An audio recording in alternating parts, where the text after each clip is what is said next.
Bonsoir à tous et puis bonsoir à nos amis français, enfin amis jusqu'il y a peu ces derniers temps. L'image du Belge a été un petit peu écornée tout de même au pays de Voltaire. Le temps est venu donc de les réconcilier tous les deux. Edgar Cosma est l'invité de LCR ce soir.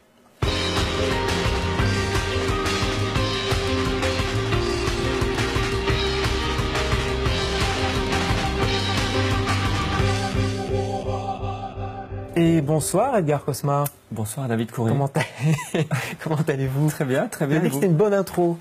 J'ai dit, c'est vrai, j'ai dit que c'était une bonne intro. Ben oui, parce que ça me fait rire tout ça parce que faut quand même savoir que la BD dont je viens vous parler ce soir est sortie comme le 12 novembre. C'est ce que j'allais vous dire. Elle est sortie le 12 novembre 2015. Donc il s'est depuis en moins d'un mois passé tellement de choses. Et maintenant, on a l'impression que les gens font des liens avec ce truc, ouais. Qui rien n'était prévu. Elle est sortie le 12 novembre. C'est surréaliste quand même. Le 12 novembre, c'est-à-dire la veille du 13 novembre. Oui, tout à fait. Donc on n'a pas eu ça. Ça a un peu gâché la fête, bien sûr. Mais c'est pas grave, parce que par rapport à tout ce qui s'est passé en France. Ouais. Mais c'est vrai que comme c'est une BD qui parle du rapport entre les Belges et les Français, en un mois, il s'est tellement passé de choses. C'était dans tous les sens. Hein. Dans les deux sens, oui. Dans les deux sens, effectivement. Les deux sens. Il y a eu un Belgium bashing. Là, depuis dimanche, un France bashing. Enfin, c'est fou, en fait. Ce livre. Tombe à point. Non, mais c'est cynique à dire. Je voudrais pas dire que ça tombe à point, c'est pas ça que je veux dire, mais que j'aurais jamais imaginé, moi, en scénarisant ce bouquin, ni Pierre Lecrenier en le dessinant, on n'aurait jamais imaginé ça, enfin, ce qui est normal. Est-ce que ça vous a mis un petit peu peut-être mal à l'aise à ce moment-là, d'être sur le marché juste à ce moment-là, parce que c'est édité aussi par les éditions Delcourt, c'est français. Ouais.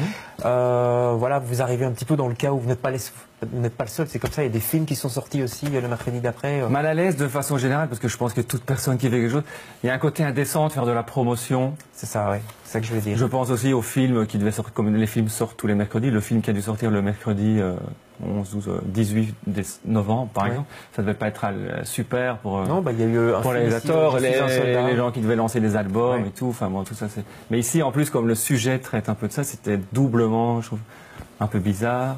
Il n'y a pas non plus à justifier. Non, mais non, bien sûr que de toute façon, ce livre parle juste de manière drôle. Et... On parle d'un climat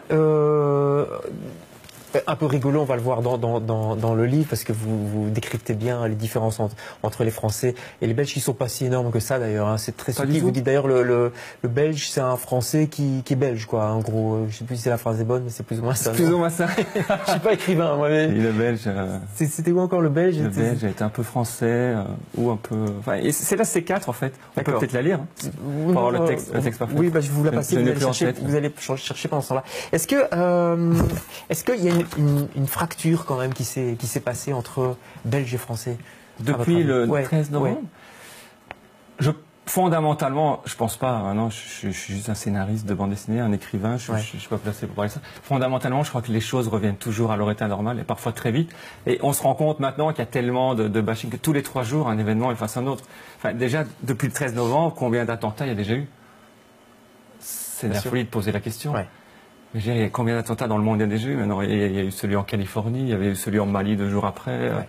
C'est la folie. Il y a eu les 4 journées un peu bizarres de niveau 4 en Belgique, alors que c'est le seul pays du monde où il n'y a pas eu d'attentats. Enfin, donc tout est vraiment bizarre. À côté de ça, maintenant, il y a les élections. Est-ce qu'est-ce qu'on était un petit peu les chouchous aussi, quelque part, des Français, en tout cas dans les médias? Charline Vanhoenacker, tous les matins, sur la radio la plus écoutée de France. Stéphane de Groot, elle est toujours là. Ces gens ne se sont pas fait licencier non plus, je crois. Stéphane de Groot est toujours là également. Il faut vraiment calmer le jeu. En même temps, c'est difficile d'être contre le Belge, parce que c'est quoi le Belge? C'est ça que vous tentez d'expliquer. C'est 3 volumes. Ça fait 3 volumes qu'on essaye de l'expliquer. Les gens ont l'air de ne pas le comprendre. C'est quoi le Belge? C'est quoi votre Belge? Le Belge, moi, à la base de ce projet, donc Pierre Lecrenier et moi, on a fait... Je suis toujours parti, moi, du fait que le Belge, c'est un être universel. C'était la première phrase qui était écrite sur la C4 du premier. Ouais, vous disiez ça tout au début. On ne peut pas faire une BD pour parler de l'être humain. Ça n'aurait pas de sens, ce serait trop large. Donc moi, en tant que personne belge, j'ai choisi de faire un projet sur le Belge, parce que le Belge est déjà quelque chose de drôle en soi, et en plus, comme tout être humain de toute nationalité, il y a une universalité dedans. Donc on pouvait utiliser le Belge pour parler de l'humanité et des petits travers. Et c'est quoi l'universalité de votre Belge? C'est un homme adulte avec 2 enfants, une maison Concrètement, oui, mais c'est aussi un peu son ignorance par rapport aux choses, sa naïveté, son égoïsme aussi par rapport à... la vue à court terme par rapport à l'environnement, son rapport à la voiture, le fait qu'il sera toujours obsédé par le fait d'aller au salon de, comment ça s'appelle, au bâtiment, alors qu'on est en train de dire que la mer monte et que la maison qu'il va construire ce sera peut-être dans l'eau, enfin, c'est des choses comme ça. C'est vrai que mais ça, c'est des choses qu'on retrouve partout, ouais. De toute façon. Tout au début, c'était en 2013. On avait de quoi être fier, peut-être belge, peut-être encore maintenant, mais il y avait la Coupe du Monde, enfin les Diables Rouges. Aussi, ils sont toujours là, eux. Ils sont toujours là, c'est vrai. Non, une fois de plus, il faut relativiser. C'est parfois la seule phrase que j'ai à dire, c'est qu'il faut pas. Il y a de toute façon pas énormément de raisons d'être fier d'être belge, et il faut aujourd'hui pas en avoir spécialement moins. Alors, il y a un truc qui est assez incroyable, c'est que vous êtes édité par un éditeur français. Depuis le début. Depuis le début, pour parler des Belges. Cette fois-ci, vous parlez carrément du rapport des Belges aux Français. Alors, ma petite question pernicieuse, est-ce que ce ne serait pas l'éditeur qui aurait suggéré ça? Pas tout à fait, mais c'est une bonne question. Une question de journaliste. C'est une question de journaliste, ça se sent tout de suite, il y a l'expérience. En fait, donc, après le premier tome était sans thème, le deuxième tome, j'avais choisi la cuisine belge. Oui. Et ici, le troisième tome, j'avais envie de sortir du belge, justement, parce que, et je trouvais ça cohérent avec le propos. Parce que comme je dis, de toute façon, je ne veux pas parler du Belge pour parler de la Belgique, je veux parler de son côté universel, du monde. Donc j'avais envie de le faire sortir de la Belgique, de le faire voyager. J'en ai parlé avec l'éditeur au début. Mais pourquoi la France? Vous auriez pu faire le Belge et l'allemand. J'y arrive. Le Belge et le portugais. Oui, bien sûr. Au début, je pensais faire un voyage où il y aurait eu plusieurs pays, quoi, un voyage allemand. Puis l'éditeur a quand même dit que plutôt recentrer sur un pays qui serait notamment la France serait peut-être une bonne idée. Lui, il avait peut-être les idées en tête aussi plus de marketing d'éditeur, mais peu importe, parce que je pense que c'est une bonne idée, et je pense aussi qu'il y a beaucoup de choses à dire sur le rapport entre le belge et le français et le belge. Parce que c'est le belge quand il va en France, mais c'est aussi le français qui vit en Belgique. C'est les rapports vraiment dans les deux sens entre ces pays qui pourraient même en être, historiquement, on aurait pu être ensemble. Enfin, on parle aussi parfois de rattachement, tout. C'est pas les Belges et les Français, il y a quand même une entité, quelque chose qui forme une sorte de tout. Je dirais que c'est français, c'est Paris beaucoup aussi. Hein. Vous avez fort misé sur Paris, le Paris des cafés, le Paris des touristes. Oui, parce qu'il fallait le choix. Oui, parce qu'il fallait choisir. Ça représente mieux aussi. Je veux dire, si on met le Belge dans une montagne ça peut qui représente la Savoie ou l'Auvergne, ça va être moins parlant. Sociologiquement parlant, quoi. Ouais.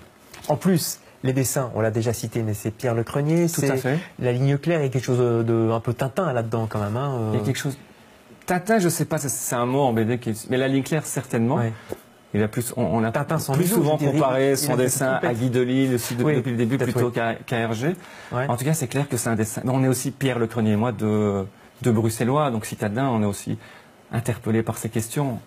On n'a pas la volonté toujours de vouloir. Parfois, des gens nous disent oui, mais c'est le belge francophone, ou d'autres vont nous dire oui, mais c'est le belge bruxellois, c'est le belge citadin. Mais c'est sûr qu'on part de notre expérience, de notre vie quand on écrit quelque chose, on veut. Le but n'est pas de faire un sondage statistique et dire qu'est-ce que le belge en entier. On prend un angle qui est très précis et qui permet de parler de choses plus larges. Ouais. Avec humour, on l'a compris, mais aussi, et c'est ça qui est assez original dans votre ouvrage, poésie.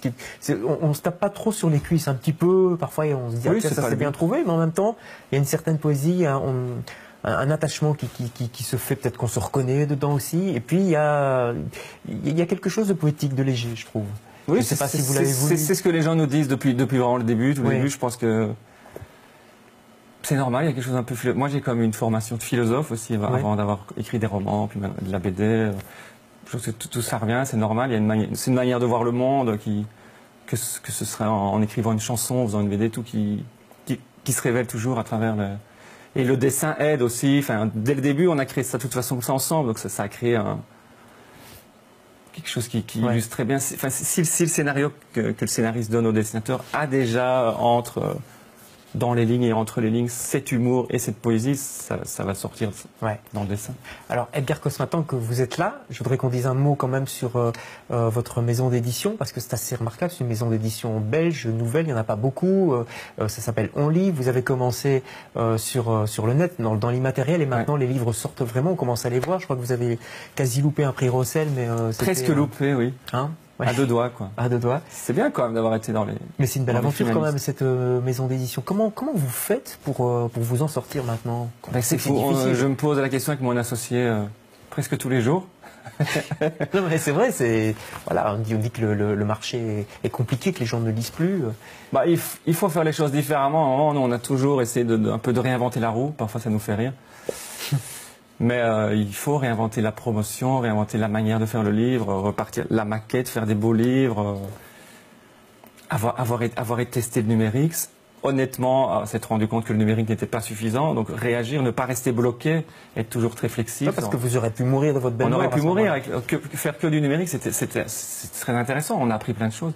Mais après, on a eu besoin de faire du papier en plus, en complément, sans faire moins de numérique, mais offrir 2 supports aux gens. Et le papier nous aide aujourd'hui beaucoup, parce qu'on en vend beaucoup plus en papier, il faut le dire.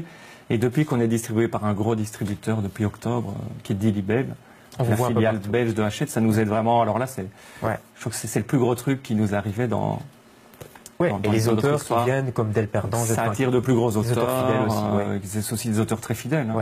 Un dernier mot, vous êtes auteur, écrivain vous-même d'ailleurs, mais aussi attiré par le graphisme. C'est vrai que les maquettes de vos livres sont belles, on sent qu'il y a une recherche, il y a un goût du graphisme, mais là aussi, c'est pas pour rien si vous bossez à 2, j'imagine. Et pour Pierre Lecronier, qui est d'ailleurs aussi graphiste en plus qu'être dessinateur, illustrateur, et pour moi en tant qu'auteur, artiste, pour moi le graphisme c'est très important. Mais je crois que c'est aussi, ça fait partie peut-être plus de notre génération. On a grandi, on est vraiment conscient que c'est très important dans un livre. Il y a des générations avant dans le milieu du livre qui ont cru que c'était moins important, que c'était une sorte d'emballage. Nous, je pense qu'on est convaincus, on sait que c'est ultra important. Enfin, la couverture, l'image, le papier, tout.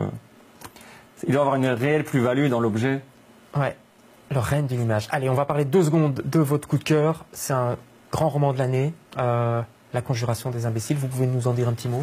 Tout à fait. Donc, pour clôturer cette belle année 2015, si on peut dire, c'était une belle année. Pour moi, ça a quand même été une chouette année, mais bon, c'est... Bon, allez, il faut voir le positif. Si on regarde au point de vue de l'humanité, de toute façon, il n'y a jamais eu beaucoup de belles années. Non. Donc, il faut regarder les années pour les gens. Moi, c'est le livre que j'ai lu, que j'aurais dû lire depuis beaucoup plus longtemps, mais bon, je l'ai quand même fini à le lire. Pourquoi? Qu'est-ce qu'il a d'extraordinaire? Vous êtes déjà la 2e personne qui à côté d'une piscine. Ce roman est extraordinaire. À cause de la Toscane par John Kennedy Toole, qui l'a écrit, je pense, entre 25 et 30 ans. C'est une sorte de chef-d'œuvre qu'il n'a pas réussi à faire publier. Il s'est suicidé après l'avoir écrit parce que le succès ne venait pas. Enfin, il n'arrivait même pas à trouver d'éditeur. Il était certain que c'était un chef-d'œuvre, et c'était un chef-d'œuvre d'ailleurs. Sa mère a réussi à le faire publier des années après, en allant voir un prof d'univ. Et donc ce truc a eu le prix Pulitzer l'année suivante. Donc c'est une histoire de dingue. Et l'histoire est complètement absurde. C'est vraiment drôle. Ça parle de quoi en 2 mots? C'est l'histoire d'un type très bizarre, un gars un peu obèse, qui est toujours en peignoir, qui vit chez sa mère, qui cherche du travail. Donc il se retrouve. Ça se passe dans la ville de New Orleans, à la Nouvelle-Orléans. Et la ville est super bien écrite. Il rencontre des clochards, un black là, qui travaille dans un bar qui se fait exploiter par une patronne vietnamienne. Enfin, c'est des histoires vraiment de dingue. Quand on lit ce truc, moi je rigolais tout le temps. Je parlais même plus aux gens avec qui j'étais en vacances. Sympa. C'était vraiment génial. Allez, super. Votre coup de cœur donc pour 2015. On vous attendra pour tout le monde. Le coup de cœur 2016. On espère que l'année sera un petit peu mieux en 2016. Elle commencera bien en tout cas avec ce coup de cœur à nous. C'est le belge. C'est le 3e tome. Déjà, les 2 autres tomes sont en vente aussi, puis c'est facile à trouver puisque c'est les 3 couleurs belges. Maintenant, vous terminez avec le nord. Tout à fait. Il n'y en aura plus, c'est terminé. Vous fermez boutique là? Je ne sais pas. Je pense peut-être plus sous cette forme, parce qu'il y a une sorte de trilogie qui est fermée. Maintenant, je ne ferme absolument pas la porte. On verra bien. Fait de faire quelque chose un peu différent. On verra bien. Merci Edgar Cosma d'être passé chez nous. Quant à nous, on se retrouve demain pour d'autres aventures. Bonne soirée.